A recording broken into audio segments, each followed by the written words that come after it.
Episode 141। Alex एक गहरे रंग के पत्थर के चबूतरे पर पालथी मारकर बैठा था। उसकी सांसें धीमी और नियमित थीं। उसके चारों ओर हवा में पिछली बार के चिंतन सत्र से बची हुई ऊर्जा की हल्की सी झिलमिलाहट थी। उसने अभी अभी 8वें मौलिक नियम की अपनी समझ को पुख्ता किया था और उसका मन पहले से ही अगली चुनौती की ओर मुड़ चुका था। वह अपना अगला सत्र शुरू करने ही वाला था कि एक हल्की सी पदचाप ने सन्नाटा तोड़ दिया। इग्रिस उसके बगल में प्रकट हुआ। ग्रैंडमास्टर की उपस्थिति शांत लेकिन गंभीर थी। उनके चांदी जैसे वस्त्र तरल पारे की तरह लहरा रहे थे। बिना कुछ कहे उन्होंने अपना हाथ बढ़ाया और एक कोमल बल ने एलेक्स को उसकी बैठी हुई स्थिति से खींच लिया। साधना सत्र शुरू होने से पहले ही समाप्त हो गया। ग्रैंडमास्टर, क्या हुआ? एलेक्स ने स्थिर लेकिन जिज्ञासु स्वर में पूछा। उसे इग्रिस पर पूरा भरोसा था, लेकिन अचानक हुई यह रुकावट असामान्य थी। इग्रिस ने उसे कुछ देर तक निहारा। उसकी प्राचीन आंखों में गर्व और गंभीरता का मिला जुला भाव झलक रहा था। यदि तुम ग्रहीय क्षेत्र में प्रवेश करना चाहते हो तो मुझे तुम्हें कुछ बताना है। एलेक्स की हृदय गति थोड़ी बढ़ गई। ग्रहीय क्षेत्र उसकी साधना के पथ में अगला महान पड़ाव था। अब तक उसने जो कुछ भी किया था, हर नियम जिसे उसने समझा था, हर लड़ाई जो उसने लड़ी थी, वह सब इसी क्षण की ओर अग्रसर था। यह क्या है? पहले मुझे बताओ कि तुमने कितने कानूनों को समझा है। इग्रिस ने बेहद गंभीर स्वर में पूछा। एलेक्स ने जरा भी संकोच नहीं किया। मैंने 8 तत्वों को समझ लिया है। अब मैं अंतरिक्ष के नियम को भी समझने की सोच रहा हूँ। उन्होंने समय के नियम का जिक्र नहीं किया। यह एक ऐसा रहस्य था जिसे वे अकेले ही जानते थे, इतना असामान्य और इतना खतरनाक कि इसे साझा करना नामुमकिन था। इग्रिस के साथ भी उनके बीच के भरोसे के बावजूद कुछ सच्चाइयों को सही समय आने तक छिपाकर रखना ही बेहतर था। इग्रिस जोर से हंस पड़ा। उसकी हंसी पूरे कमरे में गूंज उठी, एक दमदार और सच्ची हंसी। हा हा हा हा, मुझे पता था तुम कर सकते हो। उसकी हंसी जितनी जल्दी आई थी उतनी ही जल्दी गायब भी हो गई। उसका चेहरा गंभीर हो गया और वह एलेक्स के करीब आ गया। उनके बीच का माहौल गंभीरता से भर गया। इग्रिस ने कहा, मैं तुम्हें एक विशेष लोक में भेजूंगा। उस स्थान के केंद्र में युगों पुराना एक विलो वृक्ष है। यदि तुम उसका एक बीज एकत्र कर सको तो तुम सर्वोच्च कोटि का आंतरिक ग्रह बना सकोगे और उसे अपना केंद्र बना सकोगे। लेकिन इसके लिए तुम्हें स्वयं वह बीज एकत्र करना होगा और साथ ही 9 मौलिक नियमों में महारत हासिल करनी होगी। एलेक्स की आंखें चौड़ी हो गईं। सभी 9? मैंने तो 8 में महारत हासिल कर ली है।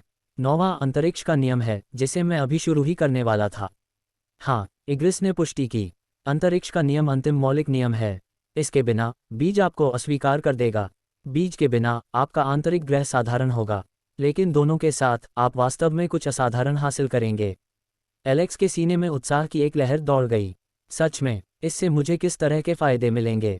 इग्रिस ने अपने हाथ ऐसे फैलाए मानो हवा में कोई चित्र बना रहा हो। ये तुम्हें भविष्य में सामान्य से 27 गुना अधिक शक्तिशाली आंतरिक ब्रह्मांड बनाने में मदद करेगा। ध्यान से सुनो, यदि कोई 9 नियमों को समझकर केवल अपनी समझ से अपना आंतरिक ग्रह बनाता है तो उसका आंतरिक ब्रह्मांड सामान्य से 9 गुना अधिक शक्तिशाली होगा। यही सर्वोच्च उपलब्धि मानी जाती है। लेकिन विलो का बीज उस आधार को 3 गुना बढ़ा देता है। 9 गुना 3 27 होता है। तुम सर्वोच्च ब्रह्मांड बनाने वालों से भी 3 गुना अधिक शक्तिशाली होगे। एलेक्स की सांसें थमसी गईं। 27 गुना, ये संख्याएं चौंका देने वाली थीं। साधना की दुनिया में ग्रहीय स्तर पर एक छोटा सा लाभ भी आने वाले युगों तक जीवन और मृत्यु के बीच का अंतर तय कर सकता था। 27 गुना का लाभ लगभग अकल्पनीय था। ग्रैंडमास्टर, क्या आपका आंतरिक ब्रह्मांड भी इतना ही शक्तिशाली है? एलेक्स ने पूछा। इग्रिस ने व्यंग्यात्मक मुस्कान दी। उनके चेहरे पर एक दुर्लभ कमजोरी झलक रही थी। उनके सामान्य संयमित व्यवहार में एक दरार सी आ गई थी। नहीं, मेरा आंतरिक ब्रह्मांड शक्तिशाली है, लेकिन उस स्तर का नहीं। केवल सिल्वेरा वंश के पूर्वज ने ही ऐसी उपलब्धि हासिल की थी। वह क्षेत्र कई बहुब्रह्मांडीय दुनियाओं के लिए खुला है, इसलिए प्रतिस्पर्धा बहुत कड़ी है। वह वृक्ष हर 1000 वर्षों में केवल 10 बीज पैदा करता है और उनमें से एक बीज सर्वोच्च श्रेणी का होता है। ये हजारों बहुब्रह्मांडीय दुनियाओं के सभी असाधारण प्रतिभावानों को आकर्षित करता है। एलेक्स तुरंत ही इस बात को समझ गया। उसे साधारण प्रतिभावानों से मुकाबला नहीं करना था। उसे अनगिनत क्षेत्रों के सर्वश्रेष्ठ प्रतिभावानों का सामना करना था, जो सभी एक ही पुरस्कार के लिए बेताब थे। सर्वोच्च प्रतिभा उन सभी में सबसे शक्तिशाली का निशाना होगी, लेकिन शेष 9 प्रतिभावानों के लिए भी जबरदस्त होड़ मचेगी। उसकी दिलचस्पी पहले से ही बढ़ चुकी थी, बल्कि खतरे ने लक्ष्य को और भी आकर्षक बना दिया था। आप मुझे वहां कब भेजेंगे? उसने पूछा। इग्रिस ने कहा, यह क्षेत्र एक दिन में खुल जाएगा। उनकी आवाज़ धीमी होकर गंभीर फुसफुसाहट में बदल गई। तो आपके पास अंतरिक्ष के नियम को समझने के लिए लगभग 100 दिन का समय है। एलेक्स का चेहरा भी गंभीर हो गया। अंतरिक्ष के नियम को समझने के लिए 100 दिन लगना किसी विलक्षण प्रतिभा वाले व्यक्ति के लिए भी एक कठिन कार्य था। लेकिन उसे एक और नियम को भी समझना था, समय का नियम, और उसे ये भी नहीं पता था कि इसमें कितना समय लगेगा। अंतरिक्ष के मामले में उसकी प्रतिभा तो असीम थी, लेकिन समय उसके लिए पूरी तरह अज्ञात था। मैं अपनी पूरी कोशिश करूंगा, एलेक्स ने गंभीर स्वर में कहा। मुझे तुम पर भरोसा है, इग्रिस ने कहा। उसने कुछ पल के लिए एलेक्स के कंधे पर हाथ रखा, फिर मुड़कर कमरे से बाहर चला गया। उसके कदमों की आहट खामोशी में गुम हो गई। एलेक्स ने तुरंत अपनी आंखें बंद कर लीं। वह अब और समय बर्बाद नहीं करना चाहता था। अब हर पल मायने रखता था। अंतरिक्ष का पहला नियम, उसने बुदबुदाया। उन्हें समय के नियम के बारे में पक्का पता नहीं था, इसलिए उन्होंने अधिक जोखिम भरे रास्ते पर चलने से पहले अंतरिक्ष के नियम को समझने का फैसला किया। अगर वे पहले 9वें मौलिक नियम को समझ लेते तो कम से कम उनके पास एक आधार तो होता। समय का नियम बाद में समझा जा सकता था। उसके पीछे मौजूद देवदूत ने अपने पंख फड़फड़ाए। उसके एक पंख पर अब 8 रंगीन रेखाएं थीं, जिनमें से प्रत्येक एक सिद्ध मौलिक नियम का प्रतिनिधित्व करती थी। 9वीं रेखा बन रही थी, धुंधली लेकिन बढ़ती हुई। एलेक्स एक बार फिर ज्ञानोदय की अवस्था में प्रवेश कर गया। इस अवस्था में उसकी बोध शक्ति मानवीय सीमाओं से परे तीव्र हो गई। उसके चारों ओर की दुनिया शुद्ध ऊर्जा और सिद्धांत में विलीन हो गई। उसकी दृष्टि में एक विशाल रेखा चमक उठी। ये सामान्य 8 मौलिक रेखाओं से कम 5 गुना मोटी थी। अंतरिक्ष का नियम विशाल और जटिल था, लेकिन एलेक्स को कोई भय नहीं था। उसने अपनी चेतना से संपर्क साधा और समझना शुरू किया। दिन गहन एकाग्रता में बीतते चले गए। वह न खाता, न सोता, न हिलता डुलता। उसका पूरा अस्तित्व अंतरिक्ष की प्रकृति, वस्तुओं के बीच की दूरियों और वास्तविकता को समेटे रखने वाले ताने बाने को समझने में लगा हुआ था। जिन अवधारणाओं को समझने में सामान्य साधकों को दशकों लग जाते, वे उसके सामने मानचित्रों की तरह खुलती चली गईं। 45 दिन बाद उसके दिमाग में एक घंटी बजी। डिंग, आपने अंतरिक्ष के नियम को समझ लिया है। एलेक्स ने अपनी आंखें खोलीं। राहत की मुस्कान उसके चेहरे पर फैल गई। 9 मौलिक नियम, उसने ये कर दिखाया था। उसने अग्नि, जल, पृथ्वी, वायु, बिजली, प्रकाश, अंधकार, लकड़ी और अब आकाश पर महारत हासिल कर ली थी।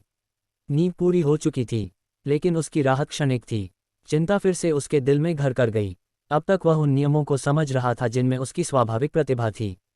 अंतरिक्ष के प्रति उसकी प्रतिभा सर्वोच्च स्तर की थी, लेकिन समय बिल्कुल अलग चीज थी। यह कोई मौलिक नियम नहीं था। ये कुछ गहरा, अधिक आदिम और उसके लिए पूरी तरह से अज्ञात था।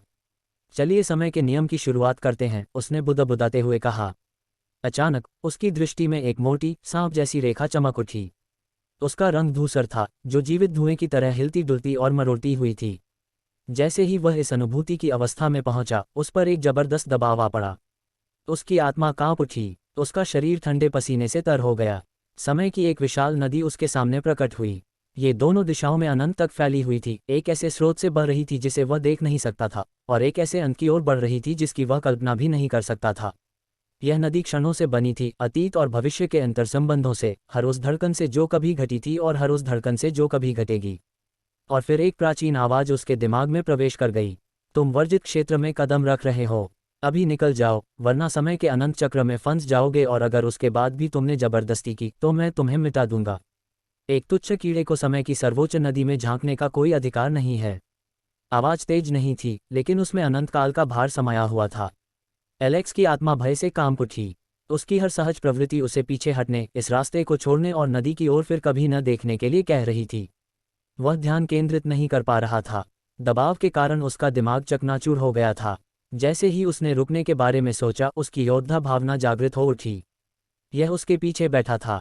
अब ये भयानक इरादे से उठा। इसके 108 पंख पूरी शान से फैल गए, हर एक पंख शक्ति से दमक रहा था।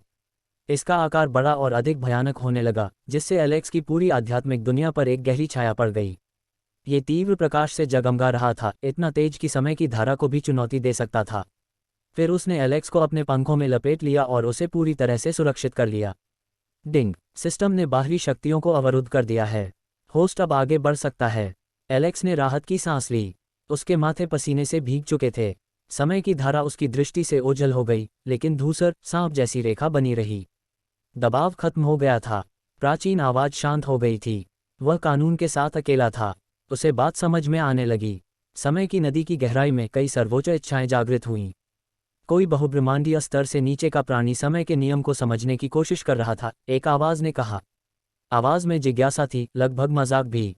ये दिलचस्प है। बूढ़े हान ने उसे क्यों रोका? हम कुछ मजा कर सकते थे। हम, वही पुरानी आवाज ठंडे और उपेक्षापूर्ण लहजे में बोली। मैं बहुब्रह्मांडीय कीड़ों को समय के नियम की झलक देखने की अनुमति केवल इसलिए देता हूं क्योंकि वे इसके योग्य नहीं हैं। क्या आपको लगता है कि मुझे किसी ऐसे व्यक्ति को अनुमति देनी चाहिए जो उस स्तर से नीचे हो? जवाब है नहीं। बिल्कुल सही, एक और आवाज़ ने सहमति जताते हुए कहा। समय एक ऐसी अवधारणा है जिसे केवल हमारे अस्तित्व का स्तर ही पूरी तरह समझ सकता है। इससे कम समझना प्राकृतिक व्यवस्था का अपमान है। लेकिन मैं इस व्यक्ति से पहले मिलना चाहूंगा, पहली आवाज़ ने कहा। क्या आपके पास कोई जानकारी है, बूढ़े हान? नहीं, प्राचीन आवाज़ ने शांत भाव से उत्तर दिया। मैं उसके अस्तित्व का पता नहीं लगा सकता। वह बहुत ही असामान्य है। मैं उसे समय की धारा में भी नहीं खोज सकता। ऐसा लगता है मानो वह अस्तित्व से ही संबंधित नहीं है। सर्वोच्च शक्तियों के बीच सन्नाटा छा गया। समय के पार देख सकने वाले प्राणियों के लिए एक भी साधक न मिल पाना अत्यंत व्याकुल करने वाला था। शेष 55 दिन गहन एकाग्रता में बीत गए। एलेक्स रुका नहीं, वह रुक ही नहीं सकता था। समय का नियम फिसलन भरा और मायावी था, लेकिन उसकी योद्धा भावना ने उसे स्थिर रखा। दिन प्रतिदिन वह इसके रहस्यों को उजागर करता गया। उसने क्षणों के प्रवाह को महसूस करना सीखा, अतीत और भविष्य के बीच के अंतर को समझना सीखा और कारण कार्य संबंध के ताने बाने को बिना बहक जाए छूना सीखा। 100वें दिन, जब राज्य खुलने ही वाला था, तभी अंतिम घंटी बजी। डिंग! आपने समय के नियम को समझ लिया है। आपने समय से संबंधित एक प्रतिभा प्राप्त कर ली है, समय रोकना अराजकता ग्रेड। एलेक्स ने अपनी आंखें खोलीं। वह थका हुआ था लेकिन विजयी महसूस कर रहा था। अब उसे सभी 10 तत्वों की समझ आ चुकी थी।